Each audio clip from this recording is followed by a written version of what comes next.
Ти видя ли го? Ти видя ли го? Аз не видя да го опитам, но... На какво се дължи тази амплитуда в представянето на Литекс? Слаб мач срещу Монтана, много добро представяне срещу Лудогорец. Амплитуда. Те са няколко мача недобри. Това е лошо, че не може един мач да видиш, а след това 3-4 мача да стоиш на това, че си победил. Големите футболисти растат с всеки изминат матч. ЦСКА и Левски, Лудогорец, българското първенство са водещи отбори, не?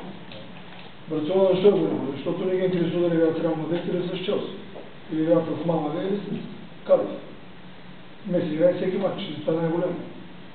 Докато ние не се научим всеки мач да играем за победа, докато не се учим всеки ден да тренираме и да се учим, ще стоим на това место, където ни още зелено сега.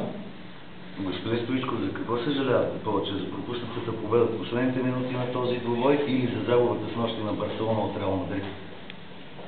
Съжалявам за изпуснатите две точки това. Защото отдавна не игра Барселона. Когато играех, това ми се радва. Значи... Какво е положението с Николай Водоров? Ще бъде ли върнат в първия състав? Не. Изобщо извади ли това от там? Ще тренира с Тугослав Пен.